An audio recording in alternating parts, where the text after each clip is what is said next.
ahead and get going. I am really pleased to introduce our guest this week for our luncheon. When we would normally all be together at the Harbert Center, but we're really excited to be together in this way today with Cherri Ellis. So she leads a team of strategists and creative professionals at Spectrum. And Cherri, I'll give you a chance to say hello and tell a little bit about yourself and what you do. Hey everybody, how you doing today? I am incredibly happy to join you, and I love me some smart marketers, so I love the opportunity to talk with y'all today. I am a creative strategy director for Kernel. We are the internal creative agency for Spectrum, which is the advertising arm, or for Spectrum Reach, which is the advertising arm of Spectrum. And so I have a team of strategists or I'm part of a team of strategists and videographers, editors, producers, animators, designers, and I'm very fortunate to be able to work with a lot of local direct clients. Awesome. Well, we're super excited to have you today. We thank you for joining us. We had scheduled this back when the world was normal, and Cherri was super flexible and has worked with us. And I think it works out really well because all of us have been through so many changes over the last 2 months, and Cherri brings a perspective that I think will be helpful to all of us and inspirational to all of us. So we're going to start off, we're going to treat this more like a luncheon than we have, except you're on your own for food. I have some barbecue in the fridge here at the office, but there's not enough for everybody unless they're like loaves and fishes. But we're going to treat this more like a luncheon, and Cherri's going to share about creating effective video across platforms and strategies for using video. And video has become even more important over these last 2 months in so many ways. And after she shares her presentation with us, we're going to have a conversation and dive in a little deeper. If you have questions, feel free to submit those questions through the chat, and we will be sure to get to those. So without further ado, it brings me great pleasure to introduce our remote luncheon speaker, Cherri Ellis. You are very kind. Thank you so much. Let's just keep this conversational today. I would love to see your questions, and all questions are good questions. So today we're going to be talking about creating effective video across all of the platforms. I know that there are a lot of effective and important ways to communicate with your clients, but I'm going to be talking mostly about video today because that is the language that I deal with most. Let's go to that next slide. So how's everybody doing? You feeling anxious? Bet you are, because actually everybody is feeling anxious right now. I have a good friend named Alan Ibbotson. Alan is a changeologist. That is actually a thing.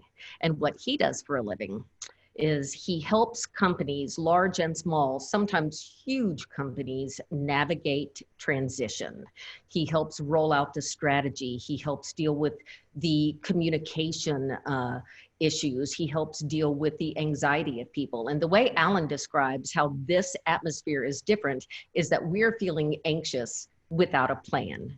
There's nobody sitting in corporate that has the entire strategy. Nobody really knows what is going to happen. And so the feeling of anxiety is incredibly pervasive. I don't think there's one area of industry that has not in some way been affected by what is going on right now. Next slide. So everything has changed, right? Some things remain the same, but pretty much everything about business has changed, whether it's temporary or not. And customers still expect to see commercials, but what they expect out of that has changed. And it's going to continue to morph as markets emerge into this new normal that we are growing toward. So now your advertising needs to inform and educate consumers on how brands are bringing value to their lives in terms of solutions. So basically what you need to do is you need to think about your customer, you need to think about a problem they have, and you need to solve it. Next slide. So how do you do that? Well, now more than ever, you want to think about campaign. You need a relevant marketing messaging plan. You need to think campaign and not individual product, because you want your messaging to reflect what is going on in your particular market right then. And that is an incredibly shifting landscape. So you're going to start off with reactive messaging. Something has happened. You're going to react to that and let people know exactly how your business is new and what is happening at that site right now. Very reactive. Eventually, things are going to start opening around you. Your reopening messaging still has to be timely. It still has to be relevant, but you want to address new concerns that your customer has and help them build confidence that the solution that you have put in place is one that is going to meet their needs. Eventually, you're going to grow to whatever the new normal is. And that is when you want to go back to brand. You're going to want to talk to people about something that has nothing to do with the pandemic, or you're going to use commercials that don't start with the words now more than ever. You're going to have seasonal offers. You're going to have special offers. You can go back to your brand messaging of why, but you're going to be in the new normal. And something that we are recommending is that right at the beginning, right at that reactive messaging, you're going to want to put trigger messaging in place.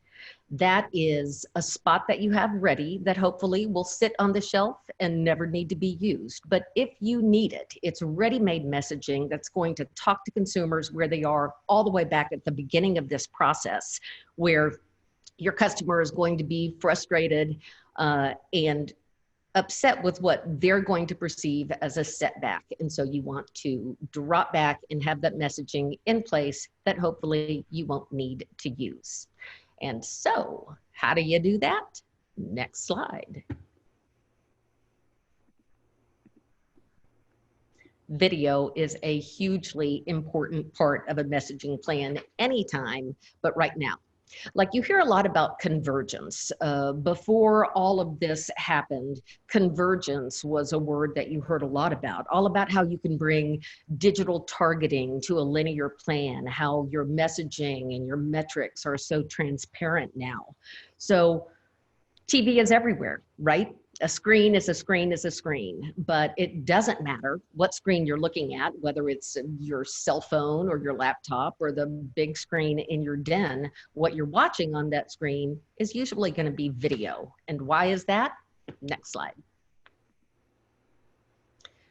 Video is incredibly efficient. People are going to remember 20% of what they hear. They're going to remember 30% of what they see. But if you combine those audio and visual cues, people will remember 70% of what they see and hear. And that is what makes video such an efficient and impactful form of messaging, because no matter what kind of video you're doing, you're able to deliver the most amount of information in the least amount of time, and you're able to retain more of it. Next slide. So no matter what your messaging is, video is a good way to do it, right? Everybody thinks of video as television commercial or online commercial, but really there's a lot of videos that a lot of businesses, especially nonprofits, should already have. Now, I'm not going to spend a ton of time going through these because Jamie is going to be kind enough to send this out afterwards, and all of the example video links are in there, as well as a couple commercials that we're going to touch on later. But I'll kind of rip through these real quickly right now. So a brand video, how is that different? Well, a brand video is how you introduce yourself. It's how you tell the story. It's how you answer the why behind your business. This is you introducing yourself, so don't be afraid to speak in the first person.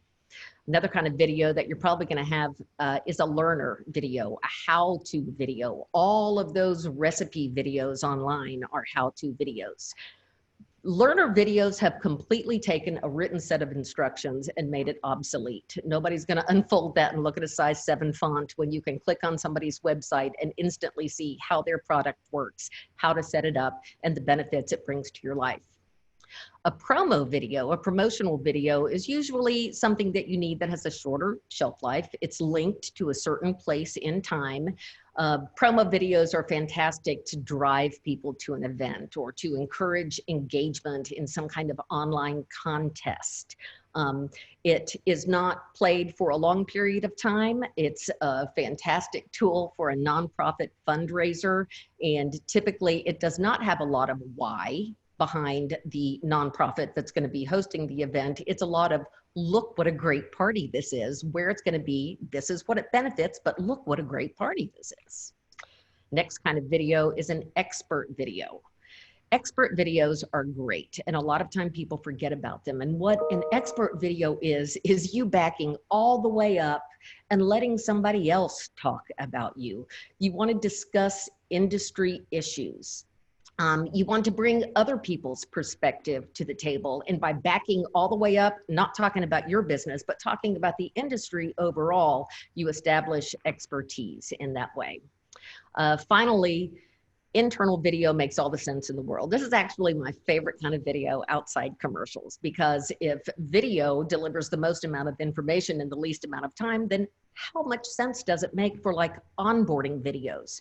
You know, there's not a reason in the world these days why you have to set an employee in a meeting room alone for the entire first day on the job and download a tremendous amount of information that you could have sent them beforehand. They show up at the office and they already have a working base of knowledge. Training videos are great internal videos. It keeps the message and the information that you're rolling out to your team consistent, and it doesn't vary group by group. So whatever kind of video you're making, whatever short form or long form it is, just make sure that your video is engaging. Next slide. So there are three essential things, in my opinion, to making engaging video. First of all, you have got to have quality production. It doesn't have to be huge. It doesn't have to be extremely expensive, but it has to be well produced. It has to be produced well enough to the point that the production value doesn't distract from the messaging. So make sure that you have quality production value. The next thing is you want to have creative that resonates. We'll talk about this a little bit more, but creative that resonates starts with the consumer. It doesn't start with your business. And more often than not, it lets the viewer feel something as well as learn something. You also want to be careful about creating video for the platform that it's going to be watched on. I mean, think about it. 90% of all handheld devices are, in portrait mode now. Most online video is viewed without sound. So you want to be conscious of either giving people a reason to turn the sound on or make sure that it's closed captioned underneath. Everybody knows that the human attention span is getting shorter all the time, but if you're putting a video up on YouTube, the #1 metric is going to be length of time watched. And so you're producing for YouTube, long form is going to be your friend. Next slide. So according to stats, according to researchers, a PQV is a thing. A PQV is a poor quality video. And evidently 62% of consumers will actually be left with a bad taste in their mouth about a brand after having been forced to sit through a PQV. 60% of the consumers who didn't like the video no longer want to engage with the brand, and 23% would actually rethink a purchase from the brand. So, no video is not better than poor video. Make sure that your production value is high. Next slide.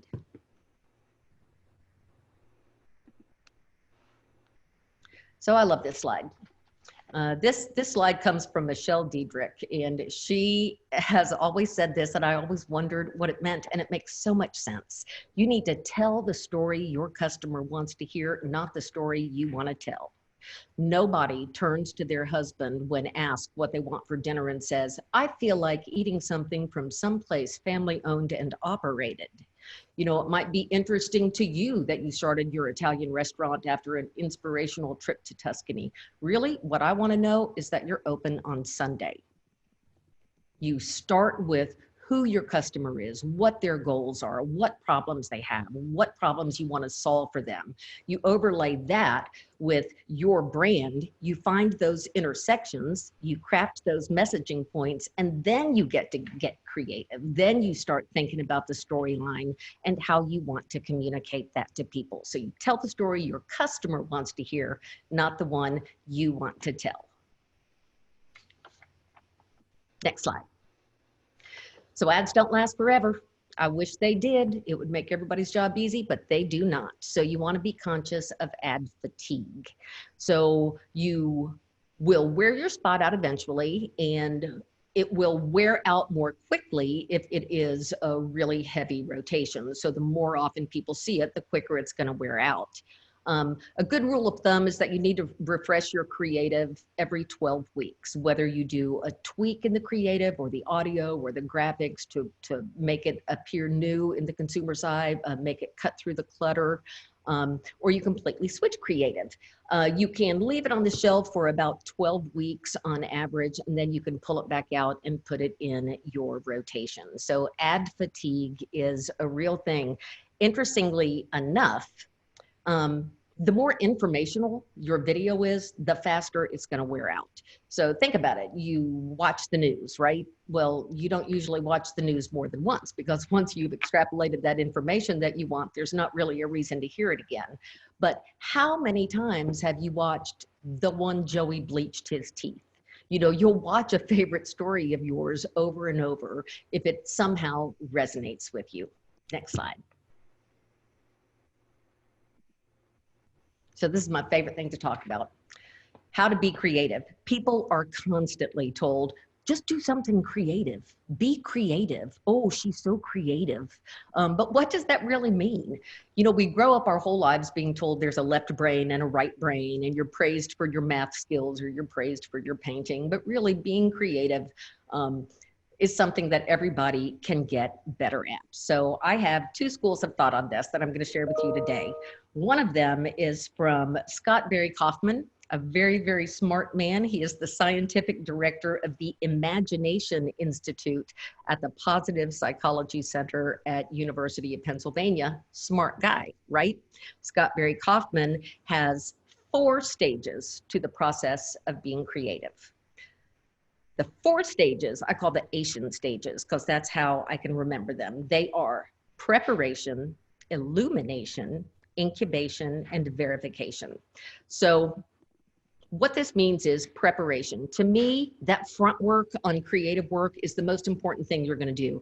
You know, you watch TV and it makes it look like a brainstorm session is a bunch of creatives sitting around a big table and everybody's firing ideas out. But really, the front work on really strong creative is a lot of downloading of information. So in the preparation stage, you want to make sure everybody on the team understands what the marketing objective is, what the business goal is, what you're trying to make happen, what the internal politics of your clients are dealing with right now. You want to let everyone know everything there is to know about the goal at hand and the consumer needs on the subject, and also the business goals behind it. So the preparation is a huge stage. After that, leave it alone. According to this theory, you need time for that to sit inside your brain and let your unconscious work on it. That's called the incubation stage. And you can do everything from, you know, verbal exercises where you go on a tangent and try to fire out cereal names, to getting out of the house, taking a walk. One way or another, you want to give your brain time to work with the information that you gave it in that first stage. Third up on that is illumination, and that is what feels like an idea. That's when the neurons in your brain start making connections with the information that you downloaded in the creative side. So illumination is when ideas actually start popping. And the final stage, verification, is when you circle all the way back to the front and you take your creative idea and you weigh it against those initial marketing goals and business goals that you laid out for yourself. So you go back and you wring the idea out and you trust it, trust the idea, or you teach yourself to trust the idea for efficacy and what it's going to do for you. Now, The second school of thought on how to be creative is from John Cleese. And if you don't know who John Cleese is, shut your computer off right now and go Google him and sit on YouTube for the rest of the afternoon, because the man is a genius. So according to John Cleese, who I adore, there are 5 ingredients that go into being creative. They are time, an oasis, safety, and humor. So time. The first one, time, means schedule a time with yourself to accomplish this task of being creative. Don't just wait for inspiration to hit you when you're walking through the grocery store. Schedule the task, Tuesday at 2. The second part is time as well, and that means give yourself time. Don't allow yourself to abandon the task of what you're trying to do until the time that you have allotted has elapsed. He recommends 90 minutes. He says 90 minutes gives you time to hate whatever you've come up with, fight through the frustration, and come up with something a little bit better. He always tells a story that there was somebody on his team that was a lot more talented than him, but he always came up with more creative ideas because he stuck with it longer. So you got time. Next, you need an oasis. And an oasis is just a designated spot that you have decided to be creative in. Everybody works someplace better than others. And so wherever that place is for you, that's where you need to be. Next up is safety. Safety to me is really team. I mean, if your team is not a group of people that you can be wrong in front of and you can make mistakes in front of, then you are never going to come up with brilliant creative. Safety, you have to allow yourself to make mistakes, have stupid ideas, openly mock each other, and know that you have each other's back. And finally, humor. Humor is different than being solemn. You know, sometimes you have to make video and creative projects about very, very serious subjects. But if you're not able to bring humor to the internal process of bringing those ideas out, then your creative runs the risk of feeling flat. So there you have it. You have 4 phases, the way your brain works: preparation, incubation, illumination, and verification. And then you have 5 necessary ingredients: time, an oasis, a safe team, and a sense of humor. And that's it. Thank you so much. That is some fantastic stuff. And I see some great questions coming in on the chat and some thank yous. So if there's anything that you would like to hear clarification on, just send it to us in the chat and we will get to that. And I want y'all to take a second to get to know Cherri a little bit better, though. We had lunch at Bistro V with Alexandra on February the 5th. And I went back and checked that because I couldn't remember how close it was to mid-March, which was the last time I ate out in public. So it really was a different world back then. And it's weird to think about having lunch like that at this moment. Yeah.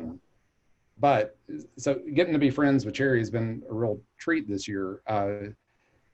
You've overcome a lot of adversity in your life, and I would love to hear you share a little bit about that and how that adversity affects the way that you view the adversity that we're all facing together right now. I get that. So I like to think of myself as somebody who bad things almost happen to, but never quite do. And so I think what you're talking about is this incredible cancer dance that I've had with my family.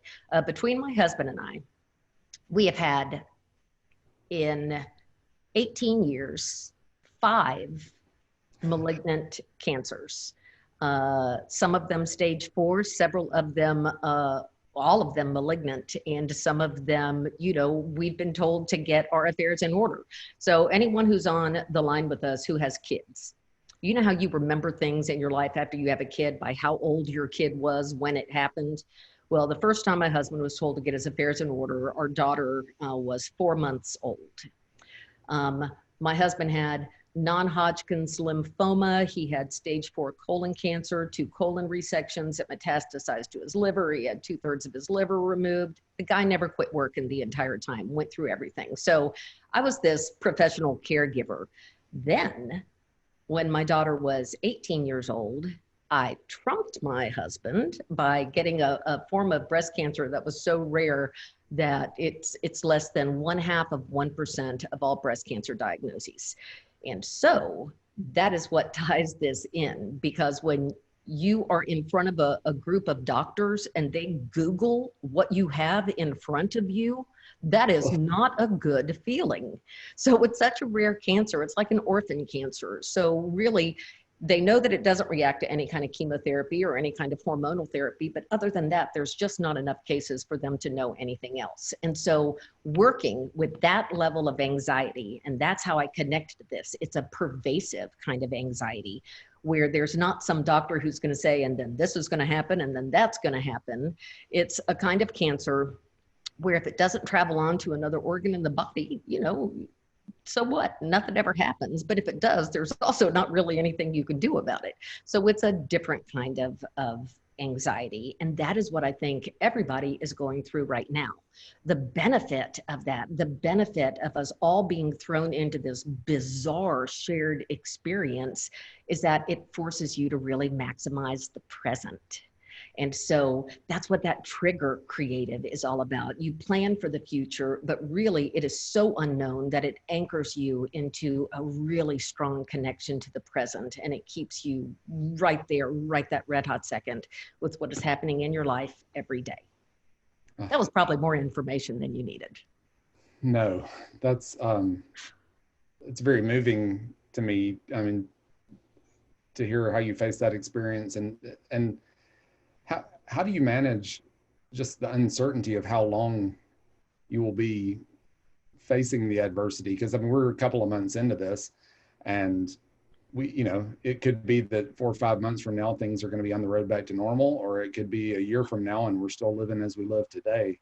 How do you manage that uncertainty on a day-to-day basis? I'm really fortunate to be working for a company that has been incredibly thoughtful and methodical in their approach. They've been really all about the associates and making sure that everybody has what they need to be cautious and everybody has correct parameters in place, and they're providing remote tools and, you know, letting people work from home if it works out in their job description. So I think leadership, business owners, leadership plays a massive role right now in how you deal with the people that work with you.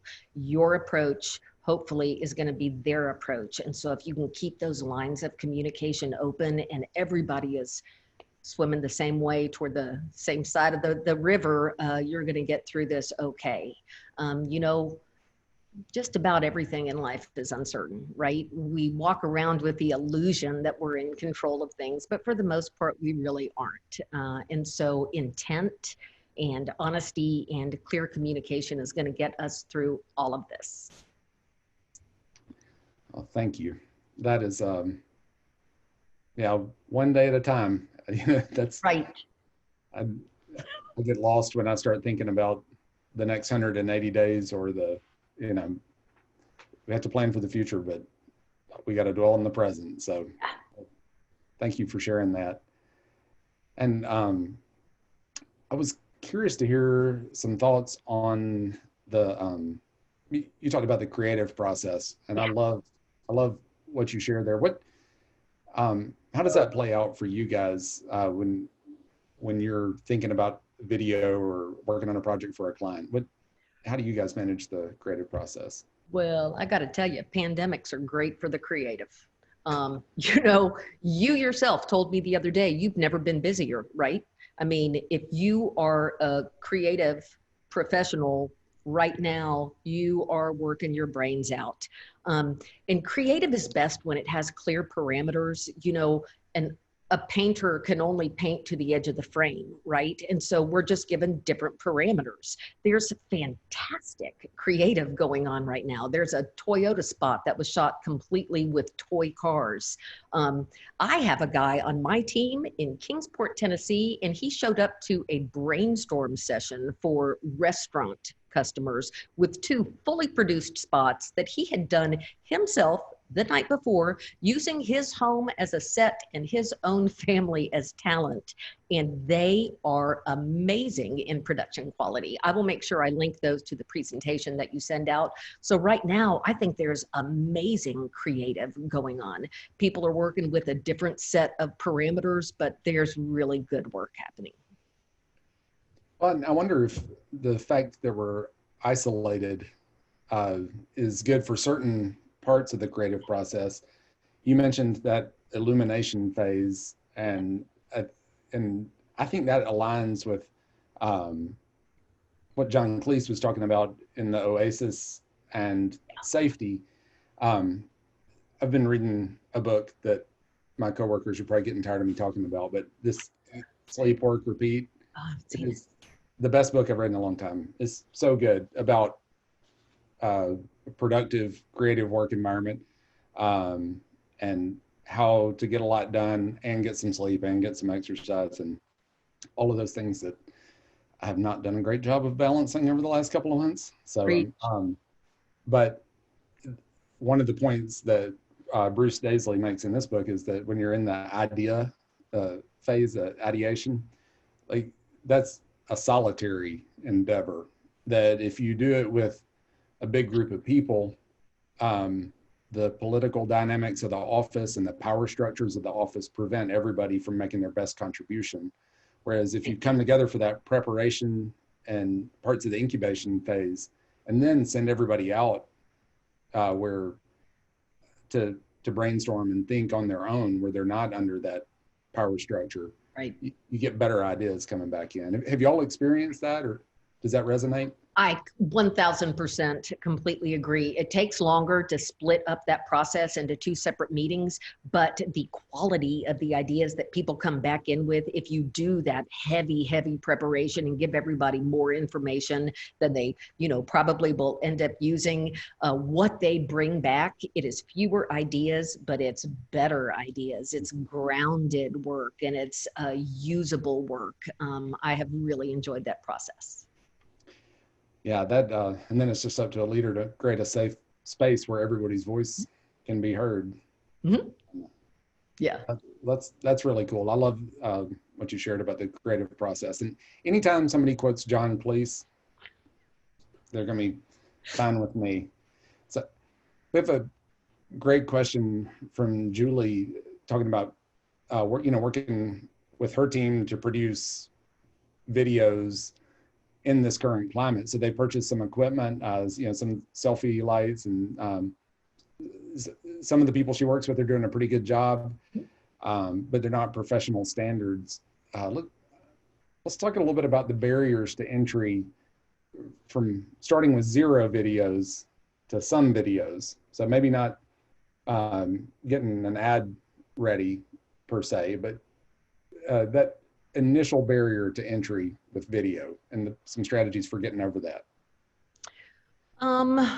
Well, you point a camera at somebody and it feels a little bit like you're pointing a gun at them, right? I mean, it's impossible to feel completely 100% relaxed when you're being videotaped.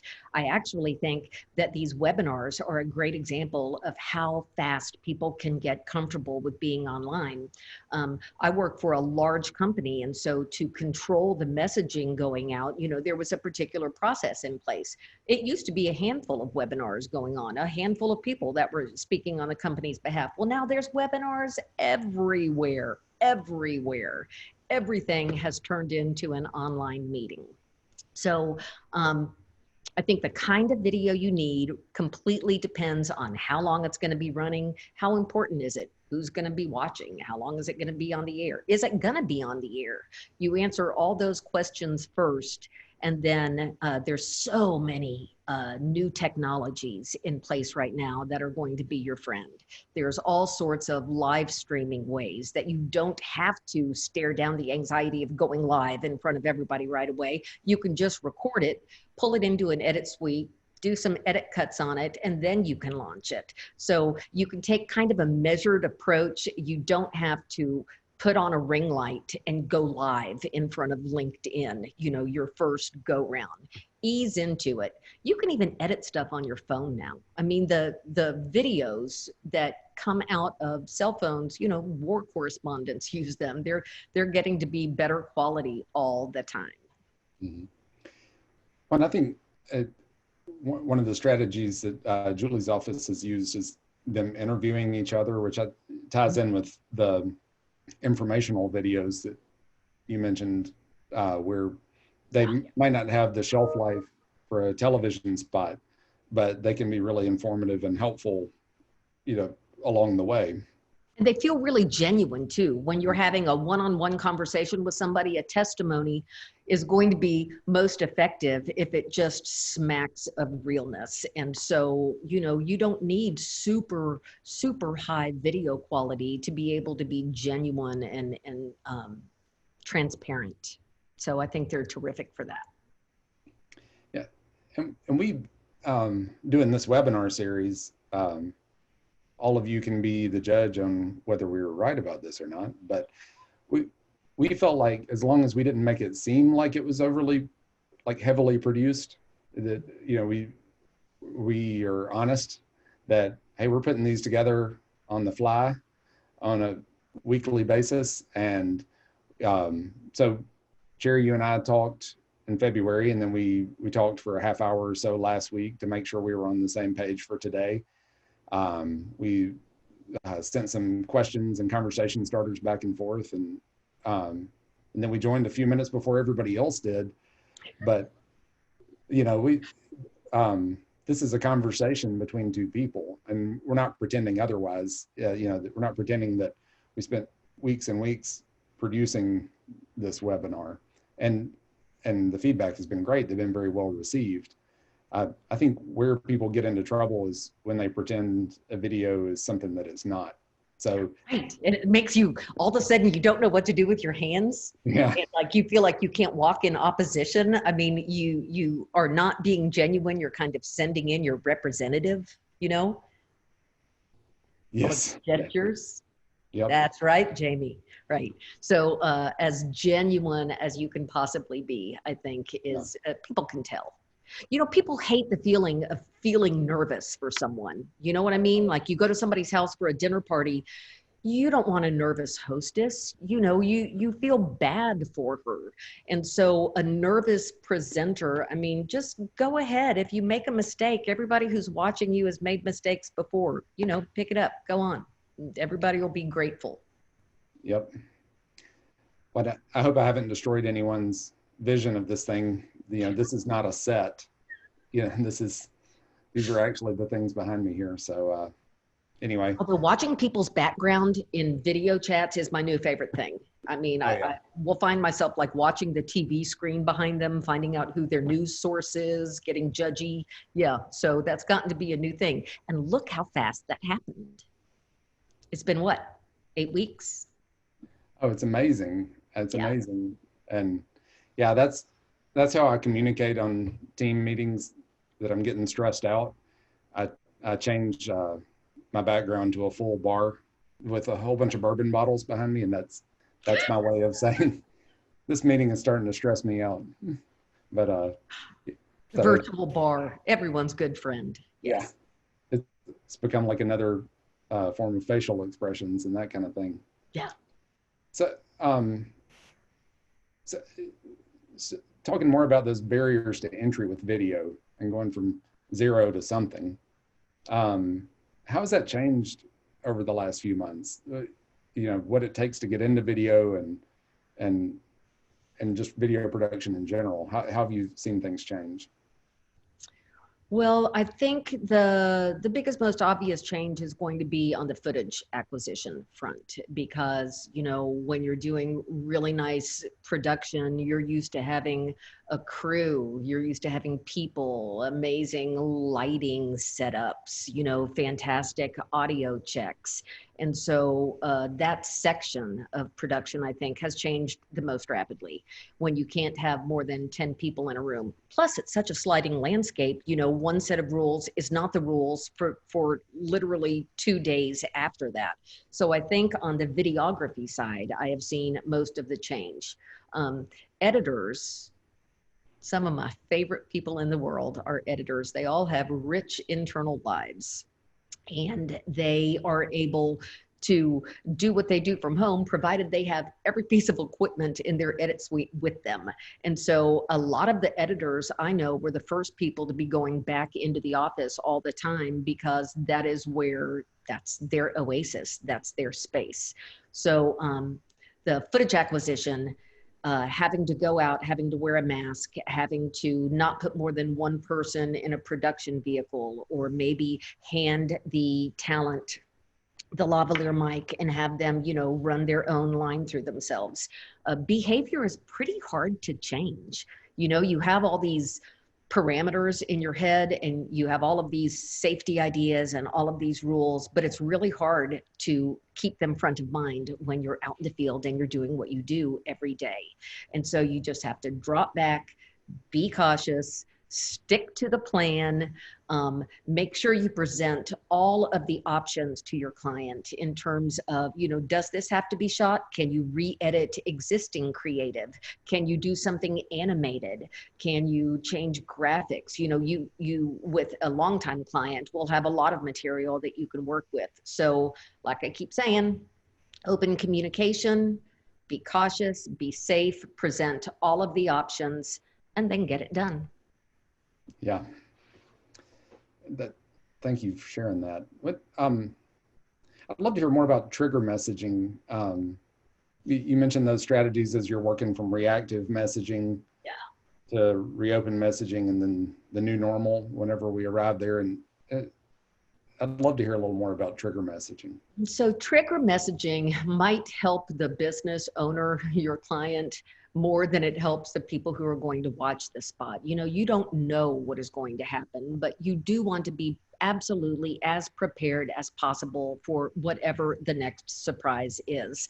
And so your trigger messaging goes back to the beginning of that cycle. You assume that you are talking to people who are rattled. Again, they are frustrated, they are rattled, and it's a less sure atmosphere.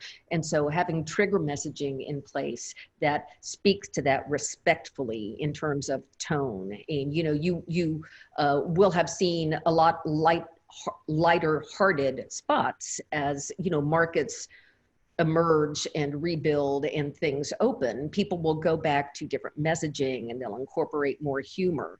But your trigger messaging, I think, needs to go all the way back to the beginning of that cycle. And so you know that you are ready to talk to your customers and say, hey, I hate it too.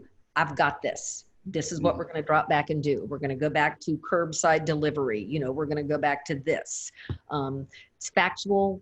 Hopefully, like I say, it's the spot you'll never need. Yeah. That when all of this first started,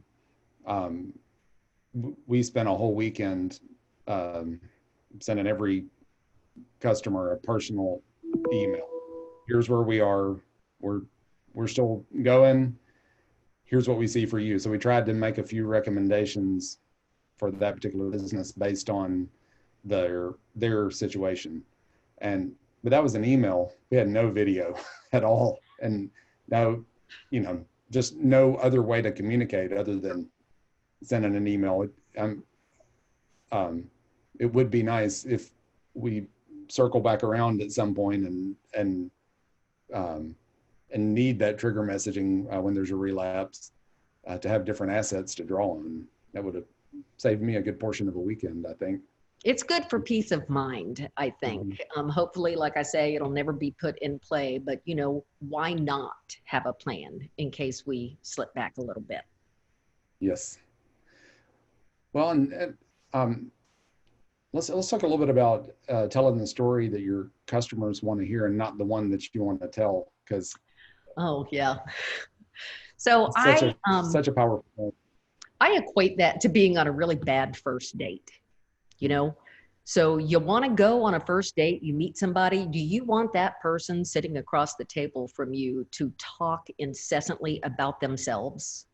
Me, talk all about their business, everything they want to tell you about their business and never ask any questions about you. That would be a lousy date. But if the person sitting across the table for you asks all sorts of questions about you and then maybe shares some information they have about them that overlaps with that or somehow resonates with that, then that's a much better time. That's a much better conversation. So I think telling the story that your customer wants to hear, it makes you a better conversationalist. It engages you in the correct conversation. You're not thinking about what you want people to know about you. You're thinking about what you can bring to them, what you can bring to the table for some issue that they are having right now. And right now, people are having a lot of issues. Oh yeah. It just opens the door. I mean, we all end up talking about our products or services eventually, but when you've shown empathy and listened first, and then you're talking about your product or service in terms of a problem you're solving, instead of just that really tactless first date, Right. it was all about me kind of conversation. Right. I talked to a client the other day and they were very frustrated. It was a brand new client and they had just come in through a classic lead generation system and they were very frustrated because they wanted to buy, they wanted to buy a specific Hispanic spot to talk to a specific audience, specific markets. And they had been to 3 media companies that kept trying to sell them bundles. Well, here's what you need for social. Here's what you need for online messaging. Here's when you need to live stream.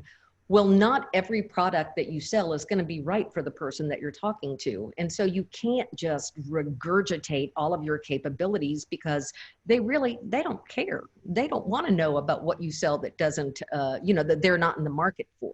So find out what your customer needs, what your customer's goal is, and just address that. Oh yeah, there's nothing worse than going to a store and within 5 minutes of talking to a salesperson what they're being rewarded for that month because they're steering the conversation so hard.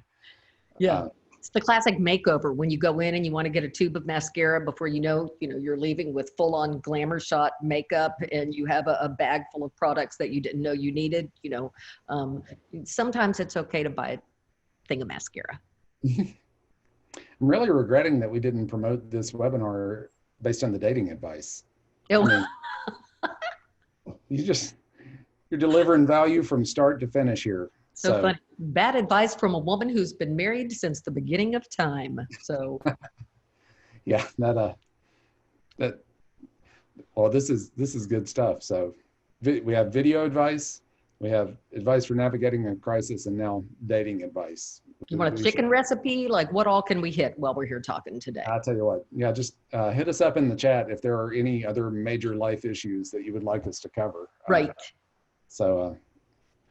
Well, thank you so much. And before I ask a question in conclusion, this is going to be the AMA promotion portion of our show. So we're the American Marketing Association Birmingham Chapter.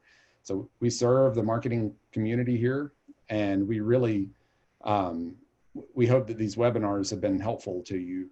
We're not going to do one next week with Memorial Day, but on June the 3rd, we're going to do one on training and skills development. So while some of us have extra time, we're all working in different situations. How can we develop certifications and skills and grow in our jobs? Many of us are facing career changes and upheaval. And so this is just a great opportunity for us to look at our skills and how we can develop and grow. And so we're going to talk about all kinds of resources that are available to that, available for that in a couple of weeks.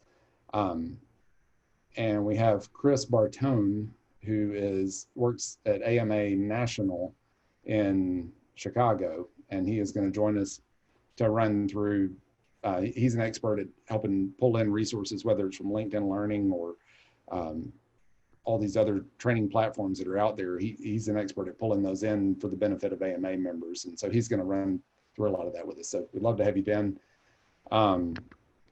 Also, we are looking for volunteers for the next year. We're looking for somebody to help us as an executive administrator or chief strategy officer. We need some additional help with programming for the coming year. And then somebody to help us with our sponsor relationships. And Spectrum is a wonderful sponsor. We love you guys and appreciate your support.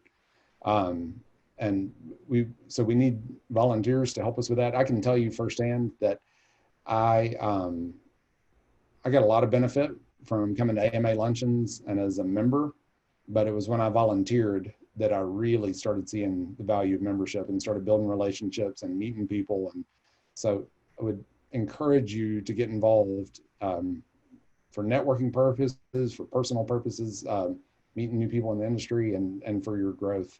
So just email us at contact@amabirmingham.org if you'd like to find out more about that. So that's contact@amabirmingham.org.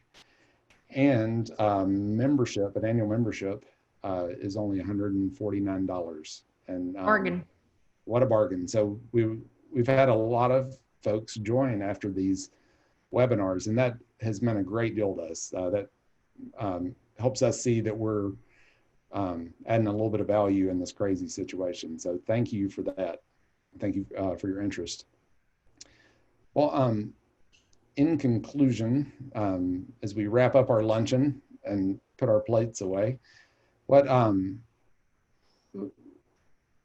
would you focus on next, for a business that has not had a video strategy so starting from scratch, it's a weird time, then know that they need to communicate. Video needs to be in the mix.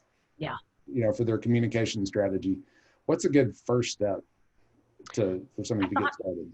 I thought of something that I could include in the presentation that might have some value to people, and it is tips and tricks for getting the best quality out of do-it-yourself video, for when you don't have a giant crew with you.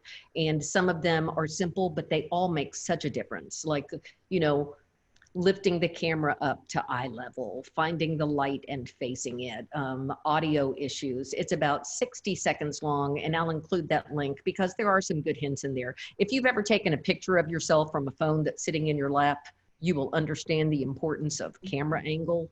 And so watching that video will just keep you from making, silly mistakes the first time. It'll make you feel more confident, and really, you should have a good time doing it. You got in business for a reason. And so video is a way to explain that to people. That brings us full circle for me because camera angle is very important to my wife. I'm supposed to shoot from above, yes, not from below. And so if I follow that camera angle advice, then I shouldn't need the dating advice that we talked about earlier. Otherwise, I might end up in the doghouse and might have to go back and watch this at some point. But right, I'm going to pay attention to that camera angle stuff and shoot from above. Well, Cherri, thank you so much. I think this is tremendously valuable. It's been a lot of fun talking with you, and we appreciate you sharing your time. And I know everybody has some ideas and notes for their creative process and for how to start integrating video into their communication strategy. Everybody is welcome to reach out if you have a question that occurs to you later. Jamie, you are kind and engaging as always. So thank you very much for today. Well, thanks so much, everybody. We will send out the presentation. You'll see that in your email, and we look forward to seeing everyone in 2 weeks. Have a great day. Thanks.